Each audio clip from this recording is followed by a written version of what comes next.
Allow me, please, to bring to the podium our speaker this evening, Pat Gelsinger.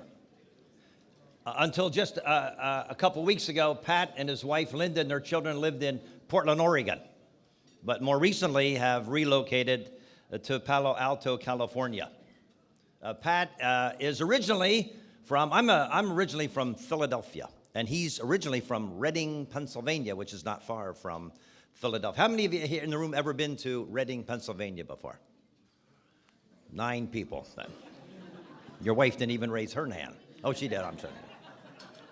Pat's wife, Linda, is with him. Linda, would you do me a favor and stand up, please? That's Linda Gelsinger. Give her a hand. The Gelsingers, as I mentioned, have 4 children. Pat is a graduate of Santa Clara University and also Stanford. And he has been in the corporate software industry most of his adult life. He's been with Intel. He's been with EMC, and presently today is the CEO of Vmware. He's an author, very much involved in his local church. I guess we'll get involved in one in Palo Alto. But anyhow, would you do me a favor and welcome to the platform Mr. Pat Gelsinger.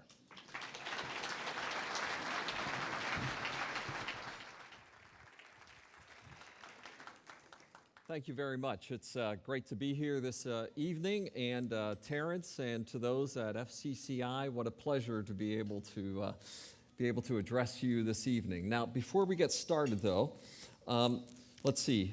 How many of you are from Atlanta? Okay, a lot of Atlanta people here. Yeah. How many of you are from Denver? Okay, a few from Denver. So the latest in the score is 20-7.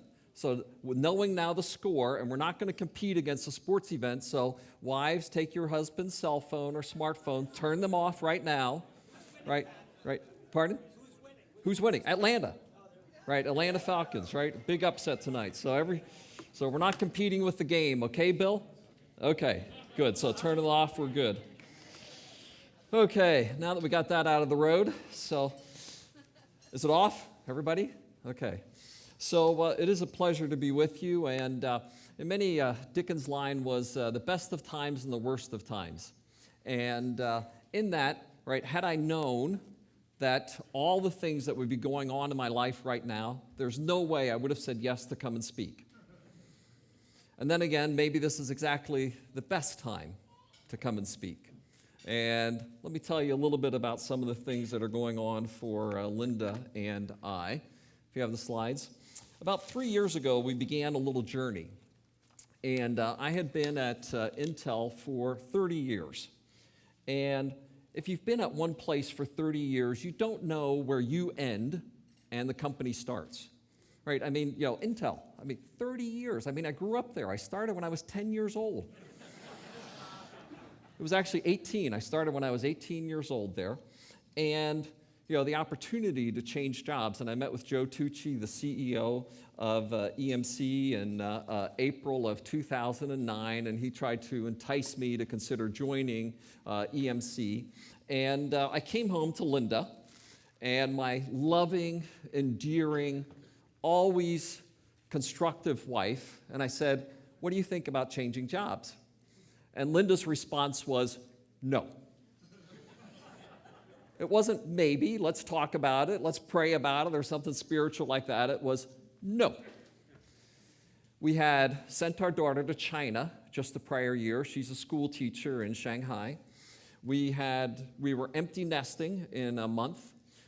We were having 2 sons get married that summer. And Linda's response was the emotion meter was already off the charts. What on earth is the matter with you? And even considering this possibility. No. And, right, as it goes, we considered this. We talked about it for, several months. We took vacation. I had the Intel offer to stay in hand and the EMC offer to leave in hand. And, just an agonizing several months as we decided whether we're going to change jobs or not.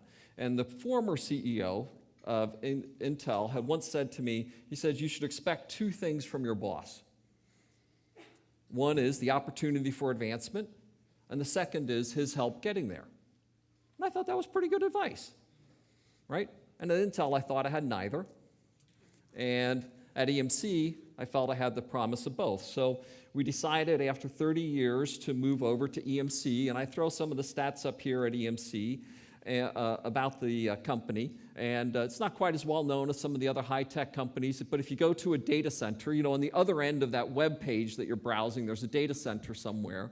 And in that data center, you'll find three big pieces of equipment. One is computers, HP or IBM, another is networks, Cisco, and the other is storage, and that's EMC. So now, when we decided to take this job, we decided to start bi-coastal living. Now, you may have thought, coastal living, but you've never heard of bi-coastal living, have you? And what it was is we were going to spend 2 weeks on the West Coast, 2 weeks on the East Coast, and every 2 weeks, Linda and I would go back and forth. We're empty nesters, so no big deal, right? So we've been living cross-country for the last 3 years, right, on both coasts.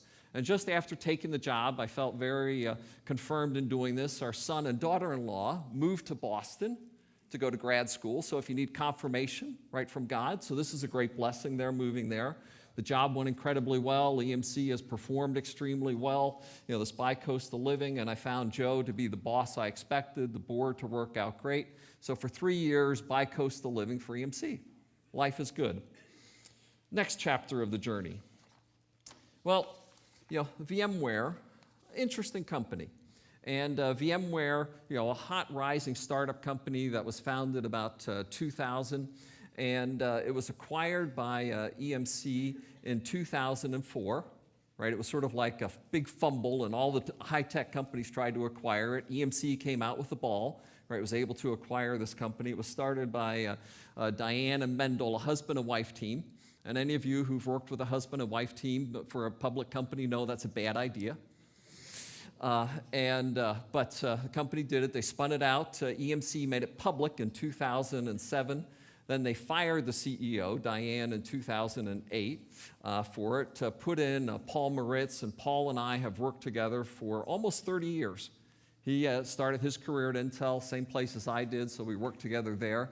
He went off to Microsoft, and great fame and success at Microsoft, right? He started a little company, joined EMC, became the CEO of VMware, and for the last 4 years, he's been the second CEO for VMware. On the end of July, it was announced that I'd become the third CEO of VMware. So on September 1st, I became the CEO of VMware, right? And you see some of the stats for VMware up here.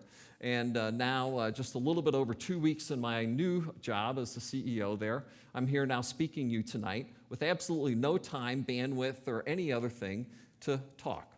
So my apologies for that.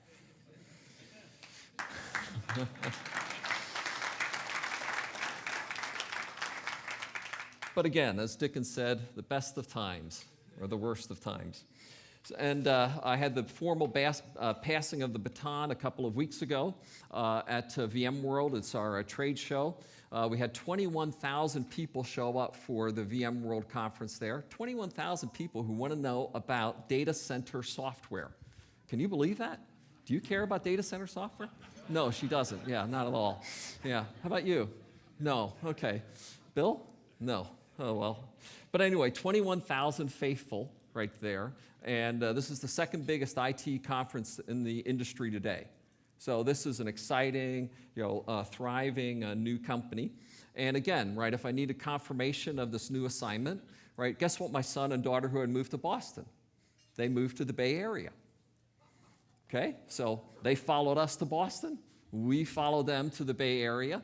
And Linda, having lived in the Bay Area, I'll give a little bit more of the story. We lived 10 years in the Bay Area. We've lived 20 plus years in Oregon, right? 3 years now of bi-coastal living. She was not excited about going back to the Bay Area.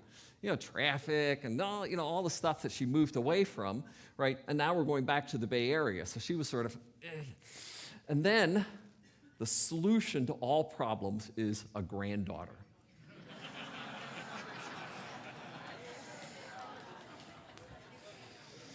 So on December 24th, we're looking forward to our first granddaughter who will be in the Bay Area. So any issues to move back to the Bay Area have been fully resolved.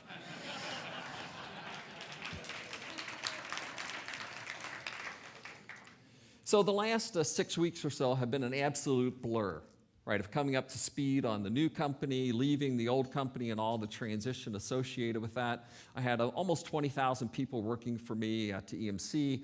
Now at Vmware, about 13,000 people working for me. I call myself now at the pinnacle of impotence and incompetence, right? So impotence, nobody listens to what I say, and incompetence, I don't know anything, right? So it's just this perfect period that I'm in. But in the high-tech industry, I'm now probably the most visible Christian CEO in the entire IT industry. VMware carries a market cap of about $40 billion today, one of the fastest growing software companies. What an interesting position God has put me in. And I'm interested to see exactly what this new platform is that God will have for me. But before we go forward, let's go backward a little bit. I had been born and raised in Pennsylvania, grew up thinking I was a Christian, moved to California when I was 18 years old. One of the first things I did was go to church, and I met Linda, right, in church there. She thought I was a silly high school, or I thought she was a silly high school girl. She thought I was a smart aleck kid. She was right, I was wrong, right, at the time. She challenged me to become a Christian there when we were out there. And, I was baptized as an infant, right? 6 days old with full knowledge of what I was doing. I was president of the youth group. I was confirmed, all those things. I was absolutely certain I was a Christian. When Linda asked me if I was, I said, of course I am. Right? I was baptized, president of the youth group. What else is there associated? But I was rotten the other day, 6.5 days of the year. And, as an engineer, can I really believe in this thing called Jesus Christ? Can you believe in those crazy miracles of the Bible, right? Can you really believe in the infallibility, right, of this book that's patched together by all these other authors over time? And I've worked on every processor since the 8286. Everybody remember that? Right, the 386? I was the chief architect of the 486. I'm an accomplished engineer. What about the stupid crutch of faith? Can you really believe that? And, I continue to be deeply invested in the technology industry. And I got a new word for you tonight. If you want to know everything going on in high tech, okay, I'm going to give you one word that summarizes everything going on in high tech tonight. You ready? So-mo-clo-bid. Okay, say it with me. So-mo-clo-bid. Okay, so what does it mean? So-mo-clo-bid. Social, right? So that's like the Facebook. Mobile, right? That's like, your iPhone. Right, clo is cloud, right, and bid is big data. Okay, so those are the 4 hot trends going on in IT today. You got it? So-mo, clo, bid.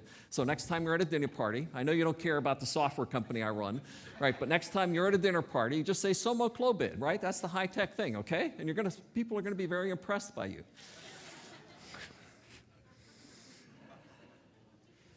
And my vision as a technologist is that I will work on a piece of technology that touches every human on the planet, right? And through processors at Intel and cloud infrastructure, now the software that runs those as well, that I will have a piece of technology that I've participated in that will touch all 7 billion people on the planet.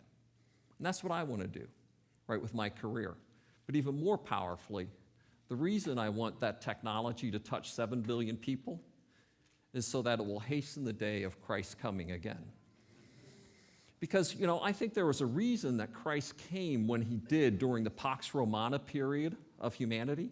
Because in that period of time, the earth was more connected than any time in history before or any time in history after.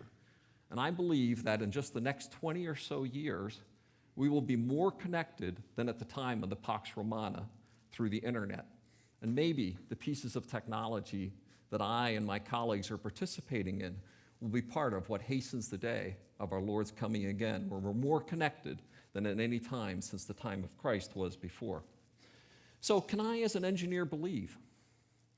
And I believe that we do have a reasonable faith. Not proven in fact, even though many facts support it. But it is a matter of fact, fiction. No, neither one of those. It's a matter of faith. And you can argue that your faith is a crutch, weak, or deranged. And I'm happy to debate evolution, the miracles of the Bible, young earth, old earth, with just about anybody at any time. But I really don't desire to do that, because all I want to do more and more so as I mature and get older is to have relationship, right, with people, because it's not through arguments, logic, or political reasons, right? It's through relationships that we will bring people to know Jesus Christ. So, as an engineer, could I believe? In Linda, in that church in 1979, challenged me if I was a Christian.